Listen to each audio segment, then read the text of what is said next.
Então vamos ler a primeira carta de Coríntios, capítulo 11, a partir do verso 17. Entretanto, todos abriram, amém? Entretanto, nisto que vou dizer, não os elogio, pois as reuniões de vocês mais fazem mal do que bem. Em primeiro lugar, ouço que, quando vocês se reúnem como igreja, há divisões entre vocês, e até certo ponto eu creio, pois é necessário que haja divergências entre vocês, para que sejam conhecidos quais entre vocês são aprovados. Quando vocês se reúnem, não é para comer a ceia do Senhor, porque cada um come a sua própria ceia sem esperar pelos outros. Assim, enquanto um fica com fome, outro se embriaga. Será que vocês não têm casa onde comer e beber? Ou desprezam a igreja de Deus e humilham os que nada têm? Que direi? Eu os elogiarei por isso? Certamente que não. Aí diz o apóstolo Paulo: pois eu recebi do Senhor o que também entreguei a vocês, que o Senhor Jesus, na noite em que foi traído, tomou o pão e, tendo dado graças, partiu e disse: isto é o meu corpo, que é dado em favor de vocês. Façam isto em memória de mim. Da mesma forma, depois da ceia, ele tomou o cálice e disse: este cálice é a nova aliança no meu sangue. Façam isto sempre que o beberem em memória de mim. Porque sempre que comerem deste pão e beberem deste cálice, vocês anunciam a morte do Senhor, até que ele venha. Portanto, todo aquele que comer o pão ou beber o cálice do Senhor indignamente, será culpado de pecar contra o corpo e o sangue do Senhor. Examine-se cada um a si mesmo, e então coma do pão e beba do cálice. Pois quem come e bebe sem discernir o corpo do Senhor, come e bebe para a sua própria condenação. Você pode fechar os seus olhos? Feche os seus olhos agora, sem conversar com ninguém, apenas com o Espírito Santo de Deus. Você vai falar com o Senhor agora. Você vai quebrar o silêncio dentro do seu coração. Você vai manter o silêncio agora no ambiente, mas você vai quebrar o silêncio no seu coração e você vai fazer a sua oração diante do Pai. E eu vou te dar alguns segundos para isso.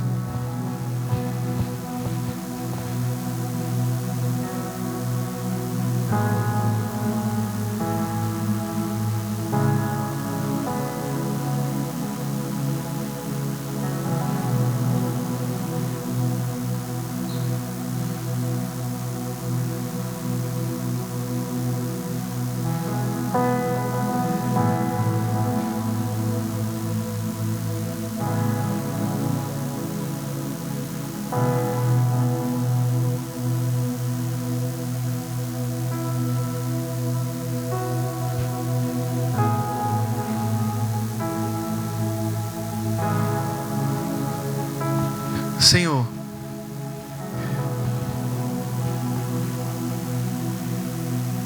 que seja a sua voz a ouvida aqui nesta noite. Fale conosco, Senhor. Nós queremos compreender mais da tua palavra, mais da tua palavra. Fala conosco, Deus, no nome de Jesus. Em nome de Jesus, amém. Irmãos, essa palavra é uma palavra extraordinária, não é verdade? Uma palavra extraordinária, uma palavra que fala acerca da ceia do Senhor. Aliás, essa ceia foi chamada de festa do amor. A festa do amor. Talvez eu poderia intitular esse sermão dizendo a festa do amor. Vamos fazer uma festa do amor? A festa do amor. A igreja de Corinto era uma igreja muito significativa na história do apóstolo Paulo. Paulo, com essa igreja, trocou efusivas cartas. Nós temos 2 guardadas no cânon, a primeira e a segunda carta aos Coríntios. Mas elas não foram as únicas.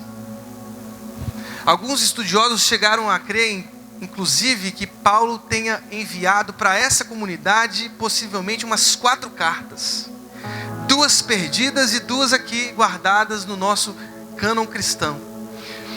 Paulo tinha uma afetividade muito grande com essa comunidade.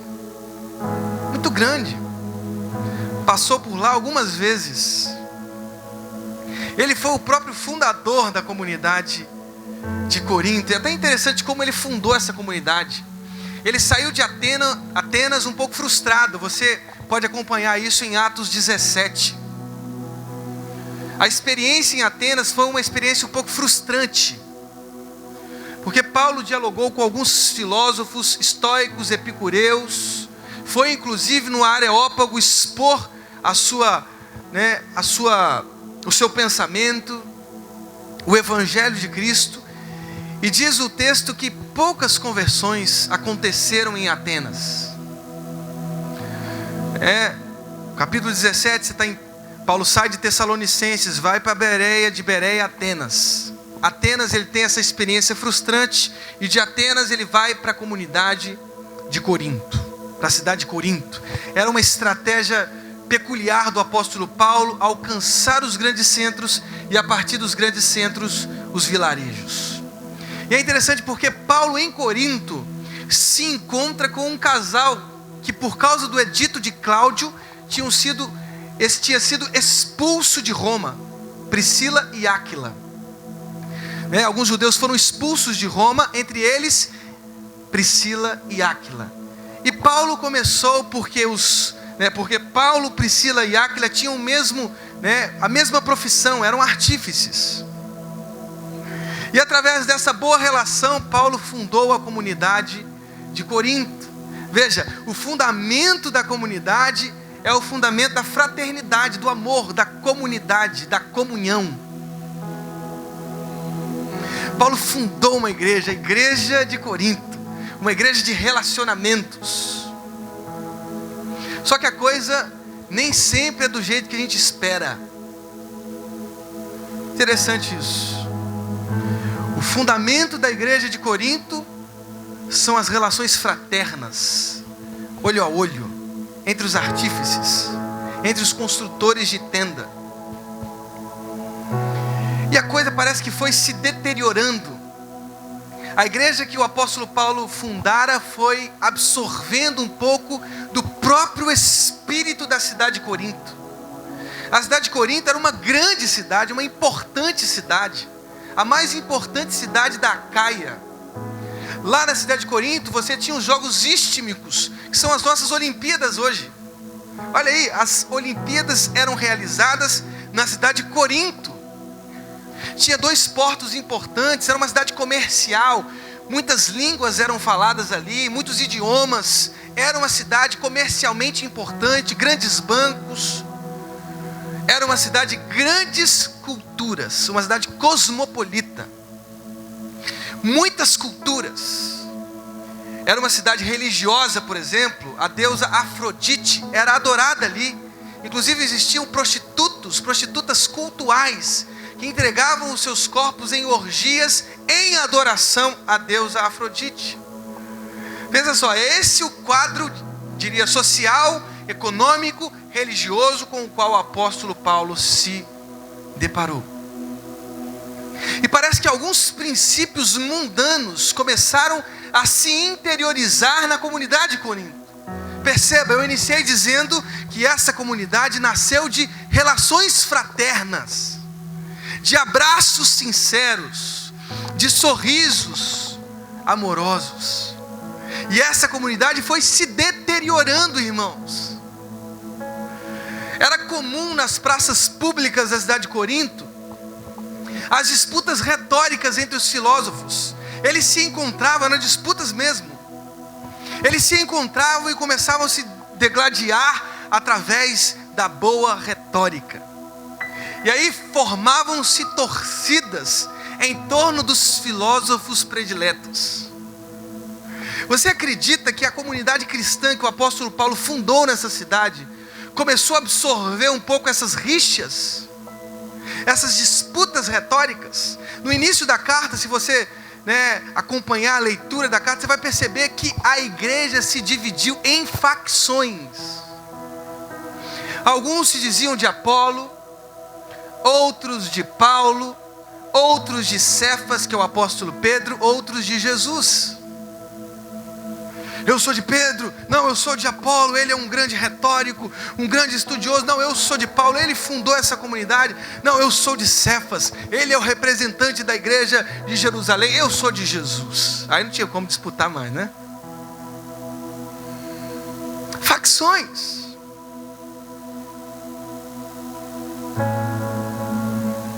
Era uma igreja cheia de dons extraordinários, mas que não conseguia viver o amor que era o fundamento inconteste dessa comunidade. Eles se deterioraram nas facções. Qualquer igreja que se divide em facções tem o seu fim anunciado. Esse é um perigo. Segundo Jesus, nem Satanás, irmãos, ele luta contra si mesmo. Você se lembra dessa passagem? Nem Satanás. Mas os cristãos às vezes fazem isso. Satanás não é burro o suficiente para se dividir. Nós às vezes nos dividimos. Nós às vezes nos dividimos. A coisa era tão podre que até a festa que foi chamada na história da igreja de a festa do amor tornou-se, olha aí, tornou-se um motivo de divisão social. As casas em Corinto eram casas que cabiam 70 pessoas, 50, 60 dos mais abastados, 50, 60, 70 pessoas. Casas que tinham algumas divisões, o triclínio e o átrium. Sabe o que os cristãos de Corinto faziam? Dividiam os pobres e os ricos. Colocavam os ricos no átrio e serviam a melhor comida ali. E os trabalhadores braçais que chegavam às vezes após o encerramento da festa eram colocados no triclínio, afastados da boa comida, afastados da boa bebida. O apóstolo Paulo se dirige a essa comunidade dizendo: meu Deus do céu, vocês conseguiram perverter até a festa do amor. Onde vocês vão parar com isso?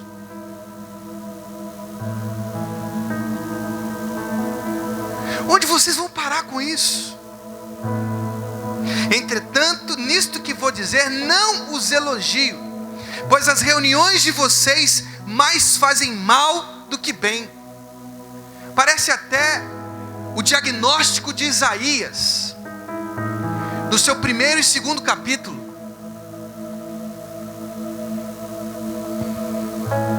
Isaías se incomodava. Aliás, Deus, através de Isaías, mostrou-se claramente incomodado diante das liturgias de seu tempo. Liturgias bonitas, as pessoas levantavam as mãos, cantavam belos hinos, faziam longos jejuns, leia Isaías 58. Mas o jejum, a oração, as canções não passavam do teto. Deus estava cansado dessas liturgias. Deus estava cansado desses cultos. Paulo, no espírito do profeta Isaías, no verso 17, diz assim: eu não os elogio. pois as reuniões de vocês fazem mal. Porque não há verdade nessa reunião. Vocês se reúnem, mas há divisões, há desrespeito, há discriminação, há divisão social. Como eu posso estar presente num culto assim?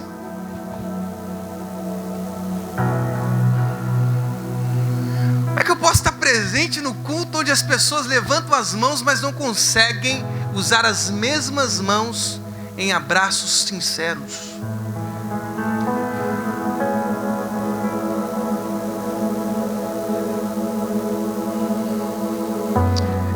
Liturgia, irmãos. A gente faz bem isso, não precisa provar mais para Deus. Fazer uma canção nova, uma música nova, com vários arranjos. Você não vai provar nada com isso. Agora, nós precisamos mostrar que essa ceia, que é o anúncio da morte de Cristo, uma verdade nas nossas relações. Deus está cansado das nossas liturgias. Elas tornaram-se unicamente um motivo de divisão, de exclusão. E nós que pensávamos que esse texto sobre a ceia do Senhor era um exame interno, que é importante sim, de fato, examinar os nossos corações. Sonda-me, ó Deus, vê se há em mim algum caminho mau. Não era o pedido do salmista no capítulo 139? Sim, sondar os nossos corações, olhar para dentro de nós mesmos, tudo isso é muito importante. Mas eu acho que no texto de 1 Coríntios 11, comer o pão e beber o cálice do Senhor indignamente, como diz o verso 27, tem a ver com não viver fraternalmente em uma comunidade. Nós temos uma oportunidade incrível na Igreja Batista Atitude, de vivermos relações sinceras, olho no olho, com amor. Teve uma vez que eu estava pregando numa festa lá na Zona Sul, festa da Érica. Eu não sei nem se a Érica está aqui agora. Eu estava lá na Zona Sul com a minha esposa e o Luke, e a gente estava pregando lá na festa dela. E aí eu recebi a notícia de que um jovem da nossa igreja, que agora é pastor, o Freitas, pastor Freitas, ele estava com uma infecção generalizada. Lá no hospital Rio Mar, que é um hospital próximo à nossa antiga sede. Ele estava lá no hospital Rio Mar, e eu recebi essa notícia e fiquei muito triste, porque se tem uma pessoa que eu amo nessa igreja, é o Freitas. Eu amo muito Freitas. E aí eu e minha esposa, eu falei assim: Érica, eu tenho que pregar rápido, eu tenho que ir para o hospital, não sei o que. Eu preguei correndo na festa da Érica, peguei o carro e fui rapidamente para o Rio Mar. E quando eu cheguei no hospital Rio Mar, eu fiquei impressionado com uma coisa, irmãos. Cheguei lá, eu vi um monte de jovens na porta do hospital orando pela cura do Freitas. E eu falei: pronto, é isso aí. É isso aí. Se nós tivermos um coração fraterno, e coração fraterno tem a ver com corpo. Tem a ver com corpo. Você consegue se sentir corpo com o seu irmão? E sentir-se corpo, talvez essa é a melhor metáfora do apóstolo Paulo. Ele a usa em Colossenses, Efésios, 1 Coríntios. Ele espalha a ideia de igreja como corpo em suas cartas. Sabe por quê? Porque corpo é o seguinte: se o pé dói, irmãos, o que acontece com o corpo inteiro? Sente a dor. Eu estou com um negócio no meu pé chamado fascite plantar. Que desgraça é essa? Olha o nome que eles botaram. Uma inflamação no pé que fica me incomodando o dia inteiro, irmãos. Às vezes eu tenho que sentar por causa da dor. E todo dia eu boto uma bolinha e fico fazendo massagem e tal no pé. E fisioterapia, e água gelada, água quente. E o negócio não sai. É um demônio antigo. Eu estou tentando exorcizar agora.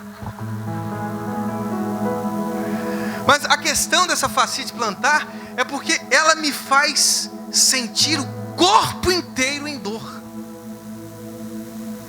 Talvez seja essa a ideia do apóstolo Paulo: nos tornarmos um só. Se o pé sente a dor, as mãos também a sentem. Será que a gente consegue viver esse tipo de intimidade, esse tipo de fraternidade? Um dia eu estava na intercessão da igreja, e aí chegou uma mãe que não parava de chorar. Ela ficou chorando 1 hora na intercessão, e todos orando e tal, clamando por ela, e a gente sem saber bem o motivo. No final da intercessão a gente, poxa, o que está acontecendo com você e tal? E essa mãe, né, abrindo o coração lá entre as pessoas da intercessão, disse assim: é porque eu tenho meu bebê, e ele tem poucos meses, e esse bebê está no CTI lá do Rios d'Or, um hospital que tem perto ali da subida da Grajaú, Jacarepaguá. E aí eu logo falei com aquela mãe, eu disse assim: não, eu vou hoje mesmo visitar o hospital, porque eu vou lá fazer uma oração pela sua filha e tal. E naquele mesmo dia, irmãos, eu fui fazer uma oração lá. E sabe o que eu descobri quando eu cheguei lá? Eu cheguei lá, abracei a mãe, o pai, a família que estava, e eles disseram assim: pastor, nós estamos muito felizes, porque todas as pessoas da nossa célula já passaram aqui.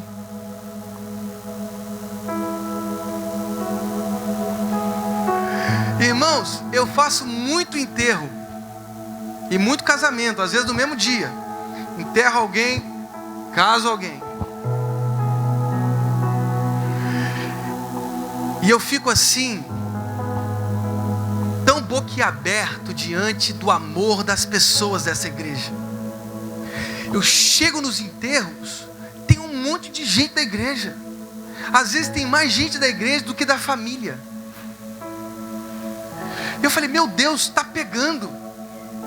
É assim que tem que ser igreja. Comunhão, um sentindo a dor. É isso que é ser corpo. Comer indignamente o pão, beber indignamente o vinho, é quando nós liturgicamente fazemos isso, mas não somos capazes de sentir a dor do outro. Eu me fecho em mim, ou fecho as portas do meu apartamento para o mundo. Que se dane o mundo. O mundo é a composição dos idiotas. Aí eu penso, eu fecho a minha porta, fecho a minha janela, fecho a minha vida, fecho o meu coração e não me relaciono. Sabe qual é o fim dessas pessoas? Elas não suportarem a si mesmas. Porque quando você não suporta o outro, um dia o que vai acontecer? Você não vai suportar nem a si mesmo. Porque a gente é complicado, irmão, não é não? Quem aqui é normal? Levanta a mão aí. Quem é normal mesmo? Normal. Esses dias eu estou me pegando em cada vacilo. Teve um rapper aqui na igreja, começou a cantar e tal, morreu na cruz e tal. Qual é o nome dele? Atitude. Doença, irmãos. Doença. Hoje eu saí de casa. Eu tenho um atendimento toda quarta-feira às 14 horas. Eu saí de casa, eu tinha carro no estacionamento. Sabe o que eu fiz? Peguei um Uber. Aí eu estou aqui pensando assim, com o Efraim, com a Beth. Falei: gente, eu vim de Uber, vim de carro.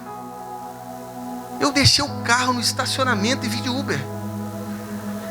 Eu falei: tem algum remédio para isso? Que dano é esse? Somos loucos. Quando você não suporta o outro, uma hora você não vai suportar nem a si mesmo. Sabe por quê? Todos aqui são doentes. Todos aqui sentem dor. Quando você sente dor sozinho, você não dá ao outro a oportunidade de sentir junto com você. Essa é a ideia de comunidade cristã. Essa é a ideia de igreja. Sentir dor pelo outro. Quando Cristo entregou o seu corpo, derramou o seu sangue, Ele sentiu uma dor por quem? Por todos nós. Por todos nós. Queridos, isso é difícil de compreender. Sabe por que é difícil? O apóstolo Pedro, um dos maiores discípulos de Jesus, teve dificuldade de compreender essa mensagem. Eu me lembro de uma conversa de Jesus com o apóstolo Pedro, e ele perguntando aos seus discípulos: o que eles dizem que eu sou? Jesus, eles estão dizendo que você é um dos profetas. Você é Isaías, você é Elias, você é um não sei o que e tal. E aí Jesus, tentando se aprofundar um pouco mais nesse diálogo, pergunta assim: e vocês? O que vocês pensam quem eu sou? Quem eu sou para vocês? E aí Pedro já assumiu a liderança daquela conversa, ele sempre fazia muito isso, assumiu a liderança da conversa dizendo assim: tu és o Cristo, o Filho do Deus vivo. Perfeita resposta, uma resposta teológica. Olha aí que coisa linda, fina, dá um livro de teologia isso. Tu és o Messias. No Senhor se encerram todas as expectativas dos profetas, dos escritos e da Torá. Você é o cumprimento das promessas. Perfeita resposta do apóstolo Pedro. Meu Deus, não foi você que disse isso, alguém te revelou, Pedro. Poderia ser você, alguém te revelou. E aí Jesus, após esse elogio, começa a explicar que tipo de messianismo que era o dele. Mas eu sou o Cristo, mas entendam, eu sou um Cristo sofredor. Vocês se lembram de Isaías 53? E ele levou sobre si as nossas enfermidades, né? O castigo que traz a paz estava sobre ele, sobre as suas pisaduras fomos sarados. Eu sou aquele servo sofredor, dos cânticos do servo sofredor de Isaías. Vocês se lembram disso? O meu messianismo não é um messianismo de poder. Eu não vou subir em trono nenhum. Ao contrário, eu vou sofrer um castigo muito difícil para onde estamos indo em Jerusalém. E aí Pedro, o grande sábio, o grande teólogo, disse assim: você está errado. Vem aqui, eu tenho que conversar contigo. Eu acho que você foi tomado por uma certa loucura. E aí o que Jesus disse para ele? Satanás. O messianismo de Jesus era um messianismo de dor. Ele quis sentir a dor do outro. Por isso se fez gente como nós. Tomar o pão indignamente, beber o vinho indignamente, significa não continuar o messianismo sofredor de Jesus. E aqui não é um papo de gente que gosta de dor. Eu não gosto da minha fascite plantar. Se eu pudesse, eu congelava ela, eu curava. Já tive até uma fisioterapia que resolveu alguma coisa, acho que vou ter que fazer de novo. Não é um papo de quem gosta de dor. É um papo de quem compreende a dor.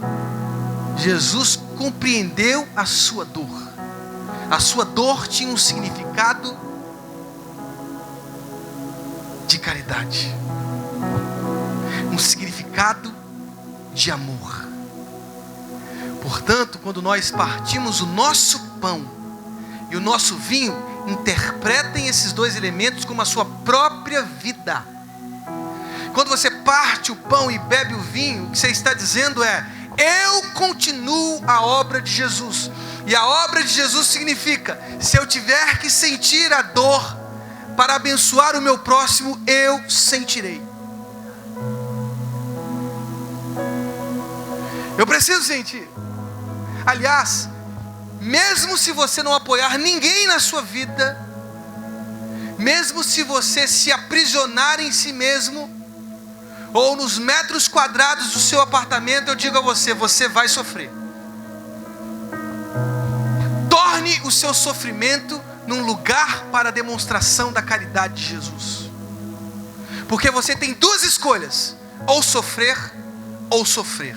Então que você sofra abençoando o seu próximo. Que você sofra repartindo o seu pão. Que você sofra visitando um doente no hospital. Que você sofra visitando um preso no cárcere.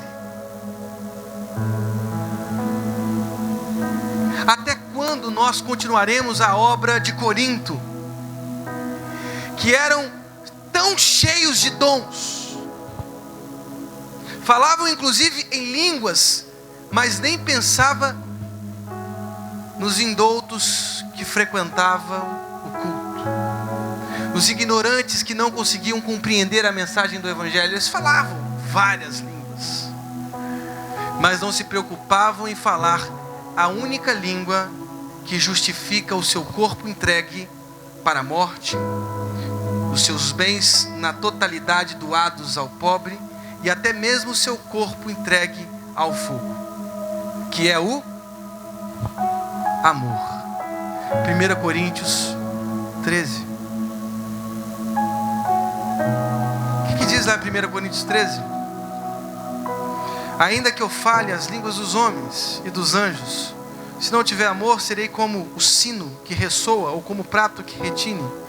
Ainda que eu tenha o dom de profecia, saiba todos os mistérios e todo o conhecimento, e tenha uma fé capaz de mover montanhas, se não tiver amor, nada serei. Ainda que eu dê aos pobres tudo o que eu possuo, entregue o meu corpo para ser queimado, se não tiver amor, nada disso valerá. Assim permanecem agora estes três: a fé, a esperança e o amor. O maior deles, porém, é o amor. Não é interessante que Paulo tenha colocado estrategicamente o capítulo 13 no meio de sua discussão sobre os dons? Leia 1 Coríntios 12 e depois leia 1 Coríntios 14. Nenhum dom extraordinário se justifica sem o amor, porque os dons são dados pelo Espírito Santo para a edificação da igreja. Pode falar alto, irmão. Da igreja. Os dons não são para a auto-edificação de seu trono.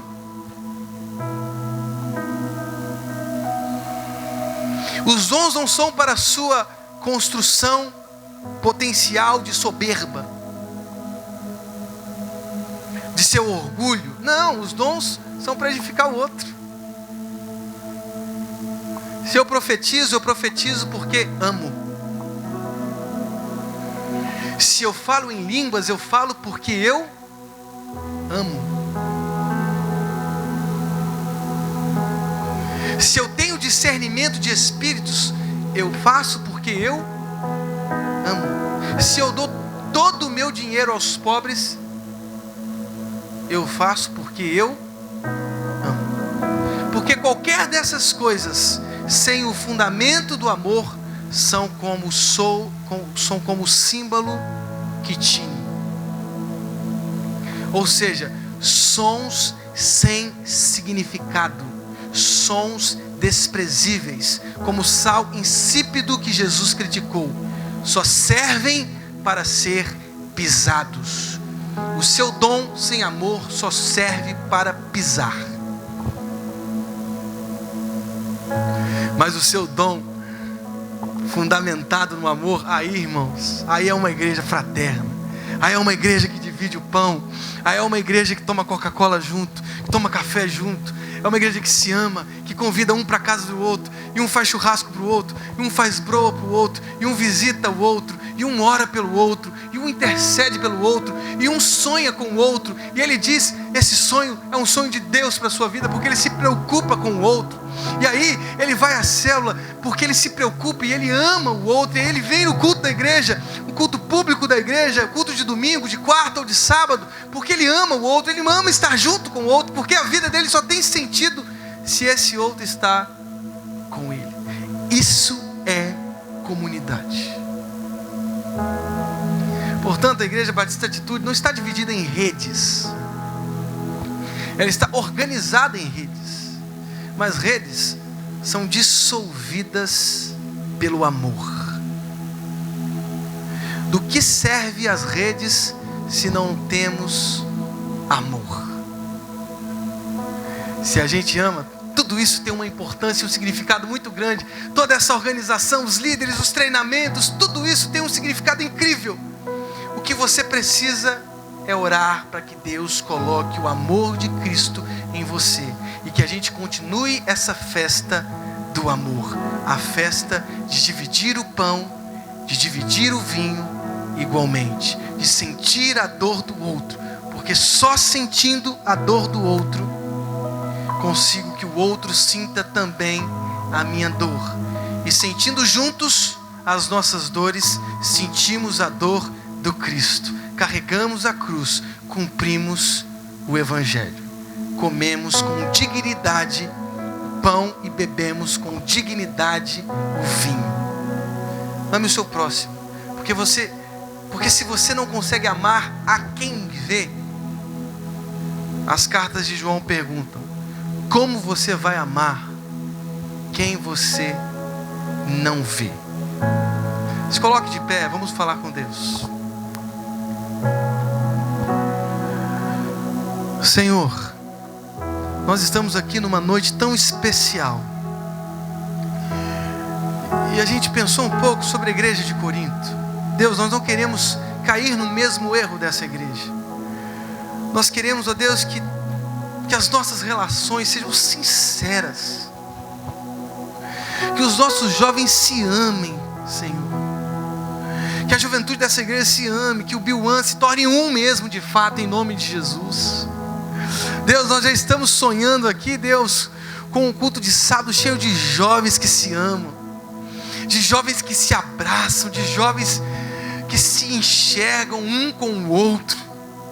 E não só os jovens, Deus, nós já estamos enxergando o nosso ministério Kids numa atmosfera de amor, Senhor. As crianças sendo forjadas pelos valores da palavra e amando, Senhor. Nós já vemos os nossos velhinhos, Senhor, os nossos anciãos se abraçando e com a sua experiência ensinando os mais jovens. Senhor, em nome de Jesus, nós já vemos os maridos amando mais as suas esposas amando mais os seus maridos, ó Deus, os pais amando mais os filhos e os filhos amando mais os pais, porque o que falta nas nossas famílias hoje é o amor.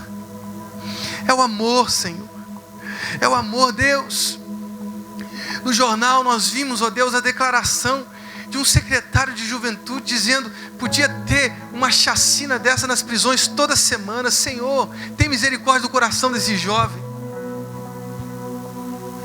Nós não queremos olhar para as pessoas que estão hoje presas no cárcere com desprezo, como de quem olha de cima para baixo. Não são pessoas, e o Senhor as ama como o Senhor nos ama. Cada prisão desse país, cada presídio é um campo missionário. É um campo missionário, Senhor. Que a igreja se conscientize disso, que as nossas igrejas se conscientizem disso, que nós possamos amar essas pessoas como Cristo as ama. Coloque amor nessa igreja, mais ainda, Senhor. Queremos viver experiências mais incríveis de amor, de fraternidade, de comunhão, Deus. Que as nossas células, ó Deus, se reúnam mais para se amarem, ó Deus. Nós precisamos de amor, Deus. O teu amor. No nome de Jesus. Amém e amém. Que Deus abençoe a sua vida, em nome de Jesus. Que você possa voltar para sua casa hoje fervendo de vontade de amar. Deus abençoe a sua vida, no nome de Jesus. Amém.